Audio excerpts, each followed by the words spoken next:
Hello and welcome. Britain is promising new long-range weapon systems, and the situation around Bakhmut is getting really critical.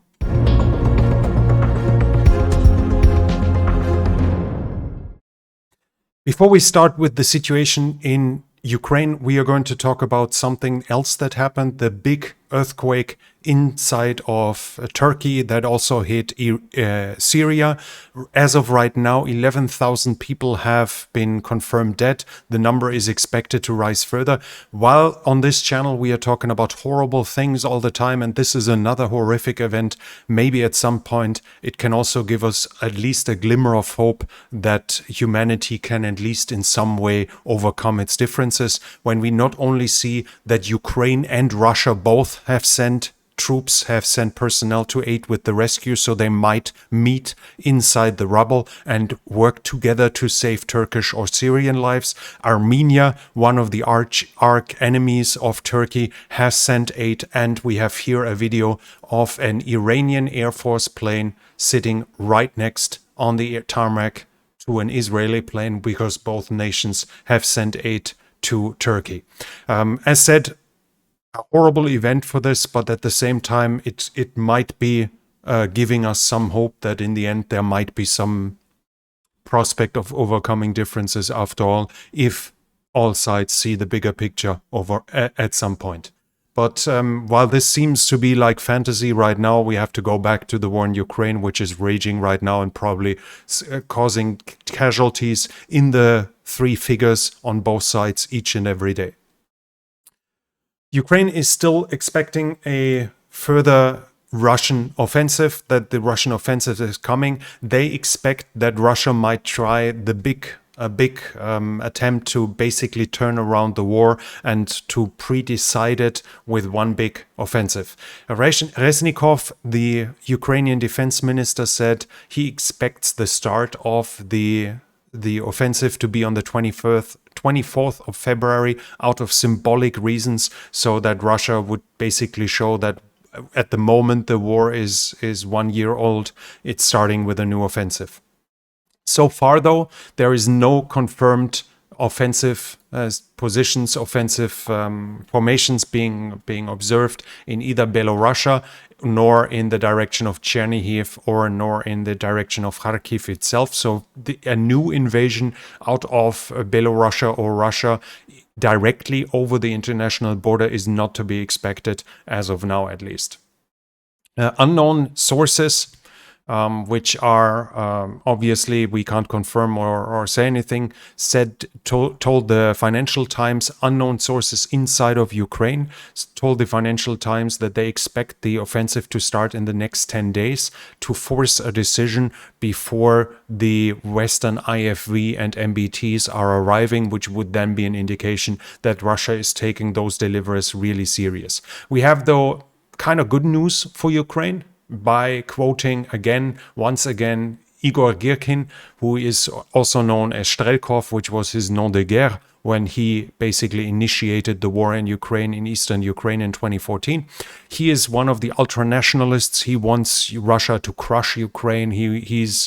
He has maximalist goals, so he's an absolute hardliner. And out of this position, though, it's highly interesting when he criticizes the Russian military. He usually criticizes it in the direction of, like, this is not enough, we need to do more, we need to be harder, and something like this. But his criticism has been proven to be very full of knowledge and to be fairly accurate in the past. So if he criticizes the Russian military's capabilities, it is something that we should probably listen to, and in this case it can give us hope. He says, in regards to a coming offensive, he says a new offensive is not to be expected to be really successful without a new wave of mobilization. And of course, not only the personnel has to be mobilized, but also the Heimatfront, the home front as well, has to be mobilized.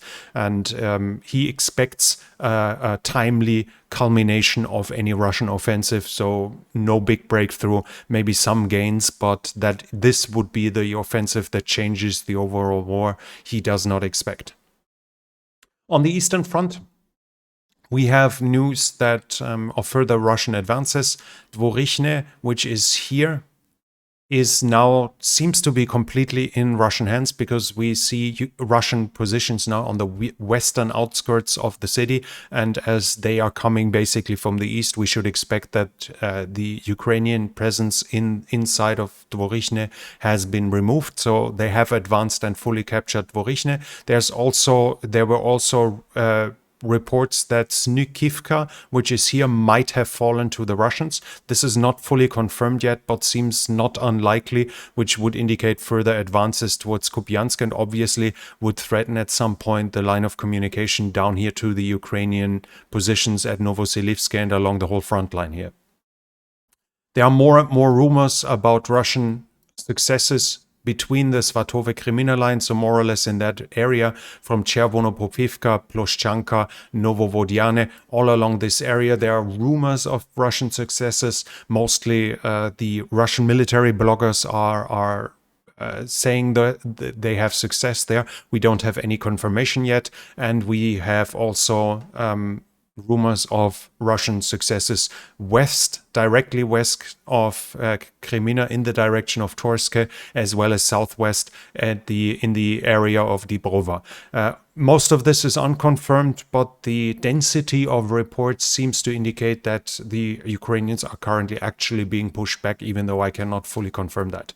When it comes to the front south of the Siversky Donetsk, we have a video here from Bilohorivka, where Ukrainian soldiers pose and show that they still have a presence inside of the town that has been denied by Russian military bloggers in the past. Bilohorivka is still under Ukrainian control, but as I said in the past, it might be just a misunderstanding, because there's another Bilohorivka here, and that one definitely has been captured. So maybe some of the military bloggers heard that Bilohorivka is captured and expected that one to have fallen while the southern one has fallen. Bilohorivka seems to be one of the most popular names in Ukraine. There are probably 20, 30, 50 towns named like this. There are further downwards in the direction of Bakhmut. There are further Russian advances. We have successes reported in Krasnohora that they are confirmed. I have no idea how long the Ukrainians can hold out there, but we should expect a timely withdrawal, especially as the Russians have advanced further west of Blahodatne, where they are now basically on the TO3. We have here from military land, pro-Ukrainian side, also showing the map here. And according to them, they are basically on the T103 and are having basically cut it north of that small reservoir here. So in this area, the T103 line of communication at that point would be cut. Further south in the eastern part of Bakhmut, there are further Russian advances confirmed. I cannot say to which extent, but the Russians keep attacking Bakhmut itself and they keep advancing into it. And there are reports from Telegram. Pro-Russian forces, pro-Russian mill bloggers are claiming that the TO504 has been reached by Wagner, or has been at the very least been entered into full fire control. So basically they can look on the road and directly fire at it, basically meaning the same as reaching it, as it would mean that they claim that any transport along the T0504 has now ceased, is no longer possible. That would mean the only possible Ukrainian supply line goes along this road here, and then to Chasiv Yar, or north along the canal back to Sloviansk and Kramatorsk. I was looking here on the map, and we see that this here, for instance, is a railroad line. So in theory, they could obviously use that area, cross the railroad line, at least with off-road vehicles. You should be able to cross a railroad line and then continue north on roads like this. But when it comes to well-maintained roads that are capable of fast usage, of fast supply usage, of a fast withdrawal, then Ukraine seems to be at this point now down to more or less this one road and this one road only. And there are even reports that attacks on Chasiv Yar have been repulsed. It seems to be that it means in the direction of, so that the Russians are not here yet, but it looks like they're about to reach that point. They're advancing further. If this is somewhat close to the truth, truth, then we must expect that the Ukrainians have to withdraw from Bakhmut fairly soon. We hear there are different reports. If we listen to the Russians, they say out of 5 lines of communication, only 1 is left, and that would be the one in Khasif Yar.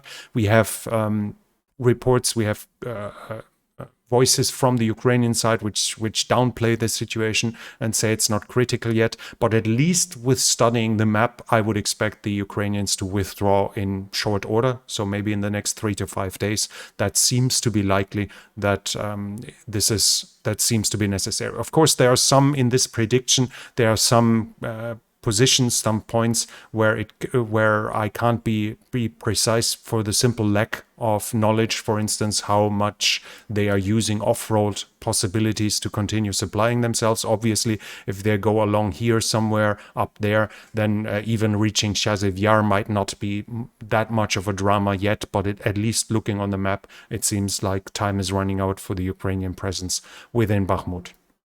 Further south, we have reports about fighting around Avdiivka. No further advances reported. I don't know why it doesn't want to scroll today.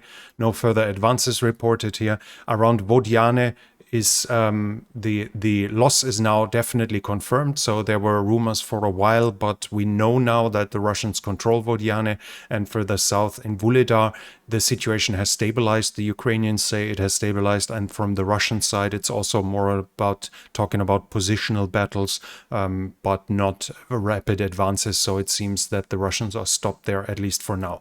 Along the southern front, we have reports about artillery, but more or less the situation is stable. Not much changing here. Both sides exchange artillery. Kherson is continuously being shelled, or not continuously, but is shelled daily, and there are now and then reports about sabotage groups or about raids over the Dnipro, but they don't. There are no indication of any coming offensive by either side over the Dnipro, which, in my understanding, would be complete nonsense in this very moment. Partisan activity. There has been a report of a partisan attack at Yasenivsky. There was an arson attack on some kind of railway infrastructure that was committed, and in Makivka there was a big fire right next to a railroad line. The reason for that cannot be confirmed from my side. When it comes to the mobilization, opposition media are saying that only 20% of the Wagner prisoners are still alive. So the prisoners, the convicts that have been recruited into Wagner, only 20% of those would still be alive. There are also accordingly reports that the recruitment is going down and the number of successfully recruited convicts is massively dropping. But Russia is preparing to make up for personnel losses in some way. There are now reports from Kherson, for instance, that all the students, so Ukrainian citizens that are in 10th and 11th grade, have now starting to get cadet classes, so to basically train them for future military use within Russia. Supposedly, once they are drafted after finishing school, they would be used as NCOs, which would urgently be needed with the Russians, who have a massive shortage of NCOs, which is one of their massive weak points of the Russian armed forces. But in this regard, they would obviously use Ukrainians against their own countrymen in this regard. According to the GUR, the Ukrainian military intelligence, Gazprom is actually creating its own PMC. They are creating their own private military company that officially is planned to be used to protect their own installations, obviously gas networks, etc. But it is expected that this PMC will be also used inside of Ukraine to add to the competition to Wagner, where obviously the Russian government has now decided that Wagner, that Prigozhin has become too much, has blown himself out of proportion, has gotten too big a footprint, so they want to cut him down in size to reduce his impact on the war. And by adding additional PMCs, obviously the prominence of Wagner will continuously decline. Millennium 7 History Tech, the YouTube channel that I can recommend you, was just publishing a reel short video where he was saying the first Sukhoi 24s are being pulled out of storage and are being refurbished. So that would be an indication that the Russians are now making up for losses in the air as well, or increasing their air force. At the same time, obviously, Sukhoi 24, even older ones, are still usable for the kind of attacks that the Russians are flying in Ukraine. Unfortunately, I didn't see him publish a source for that, but so far he shows that he's well informed. So I said I can't prove it, but it seems kind of likely, and he's probably going to make a video very soon about it. Maybe he sees that here and can post some links to it, because as far as I know, he's a subscriber to this channel.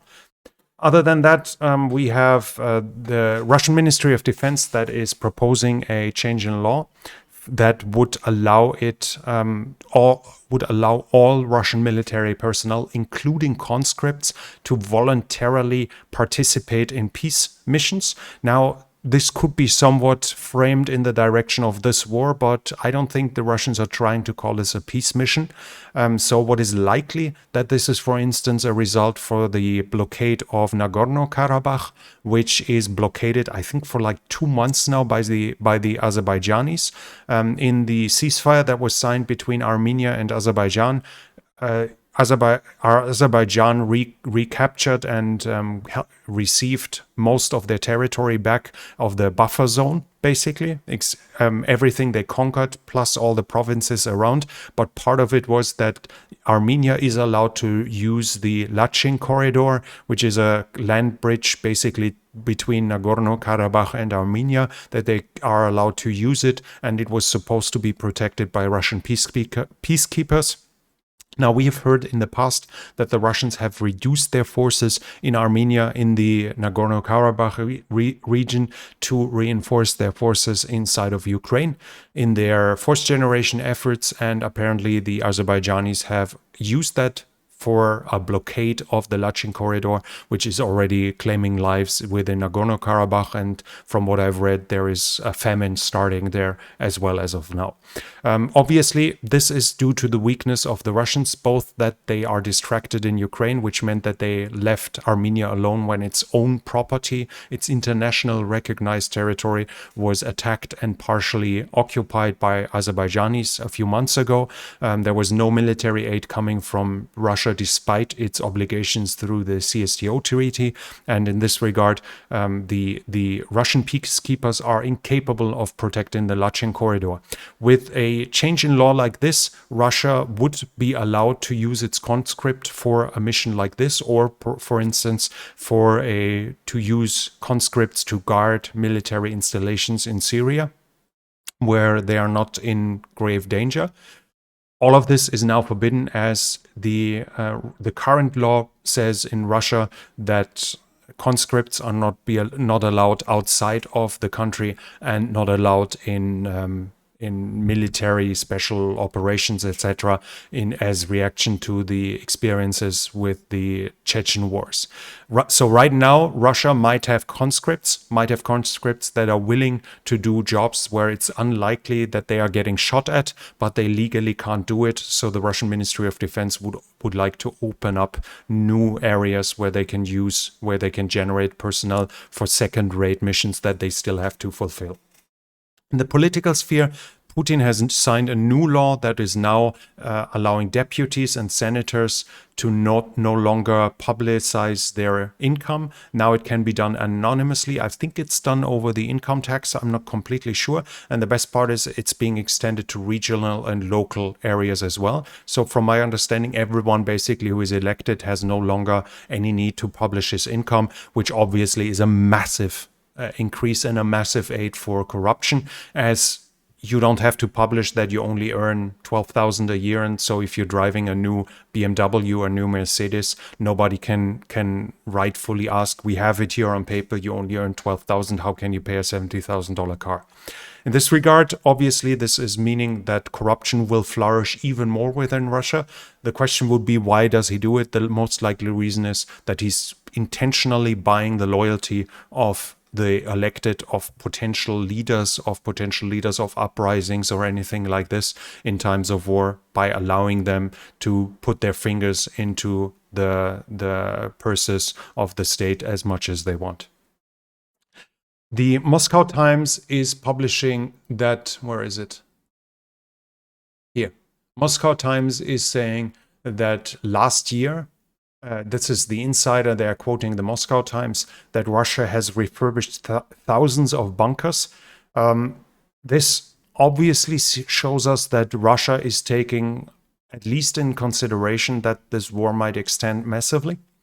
And I guess that's a sign for us that Russia is taking the situation serious enough to accordingly adjust our expectations and our analysis when it comes to political reasoning and decision making within Moscow. At the same time, obviously, they have reduced their forces along the NATO borders massively down to 20-25% in some regions. So they don't expect an immediate attack, but at least they are putting the whole country on war footing, including the preparation for bomb shelters, for the civilian population all over Russia. Russia is now also asking all its government employees in the occupied areas, so everyone who's working for the government, that should include basically the garbage men up to administration personnel, that they have to now be Russian citizens, and they have to get rid of their Ukrainian citizenship in writing. So they have to prove it in writing and make an explicit declaration that they want to get rid of their Ukrainian citizenship to basically force them to be loyal. This is apparently causing problems, though, at least in Luhansk. In some regions, we have the report that teachers are still allowed to teach in Luhansk, even if they still have the Ukrainian citizenship, but the Russian government wants to nudge them there to change this by cutting their pay by 30%, as long as they are still Ukrainian citizenship. When it comes to the international support, we have a news here from the German Ministry of Defense. According to that, the German Minister of Defense, who was in Ukraine, was saying that until the end of March, the German Leopard 2A6 will be available to Ukraine. We're talking about one company here, 14 Leopard 2A6, that supposedly will reach Ukraine until the end of March. The training of the personnel supposedly has not started yet, but is about to start. Reznikov, Scholz, the German Chancellor, has said that the MBTs and the IFVs that are being handed over to Ukraine, that Ukraine has guaranteed they will only be used on Ukrainian soil. That obviously includes Crimea, that includes Luhansk and Donetsk and everything that is occupied. But basically, they ask Ukraine to guarantee them that they will not be used for an offensive into Belgorod or something like this, which seems out of the question by now anyways. Also, Reznikov, the still current defense minister, he's about to be replaced, as I said in the last situation report. Reznikov said the same is about GLSDM, the ground-launched small diameter bomb, we could call it 150-kilometer missile for the HIMARS that Ukraine is supposed to receive in a few months' time. The British Prime Minister has said to the public and to the Ukrainian president whom he met, that systems with longer range for Ukraine will be delivered. Unfortunately, as of now, it's unclear what that might be. We could speculate a long way, but in the end, it's not too much of an avail. So what we can take is that Britain is going to deliver more potent system to Ukraine fairly soon. And on Twitter, we have an interesting video here when it comes about the tanks that we see all the time that we talk about, especially Leopard 1, who is basically a second grade nowadays. You could argue he might still be better than the T-64BV that the Ukrainians have, or you can argue the otherwise, whatever. I made a video about it. I'm going to put it up there in the info box if you want to watch it, about how potent the Leopard 1 still is. But we see here an example why the nominal data isn't that dramatic, because we see a Ukrainian tank here that is attacking Wagner forces along the front line, and you see how it is going to be used. You see a long distance that should be over a kilometer, where he's just shooting at infantry inside of that line of trees here. At long distance, he's not engaging other tanks. He's just shooting at infantry. And unfortunately, I need to stop the video here before the casualties of that fire are visible. Otherwise, YouTube won't be too happy. But this is a good example of how the tanks are used actually in the majority of in the current war. So whether or not a tank has the best fire controls, whether or not a tank has the best penetration against other tanks is actually not that of that massive importance if 95% of the time, maybe even 98% of the time, it is just shooting at longer distances like a direct fire artillery gun. Because at this ranges, it will still be protected from heavy machine guns, from autocannons. ATGMs are a problem, but ATGMs are a problem for every tank, even the most modern ones, because Russia has ATGMs that should be able to penetrate Abrams, Challenger 2, and Leopard 2 from the front as well. So it doesn't make much of a difference. So this video is a nice example to show that the delivery of second-grade tanks are actually not that bad and not that much of a problem. That was it from me for now. This channel is only possible because of the support from viewers like you. If you like to support the channel, you can do so by the means in the description. Thank you very much to everyone already supporting the channel. If you like this video, please hit the thumbs up button. It helps with the algorithm. And leave a comment. What do you think what the long-range system might be that Ukraine is receiving? It might be highly interesting. Maybe you can point me in a direction I haven't looked yet. Other than that, if you're new to the channel, I would like to invite you to subscribe to the channel, hit the bell icon so you don't miss future videos, and recommend the channel to your friends and acquaintances to help it grow. That's it from me for now. Thank you for watching, and I'll be back.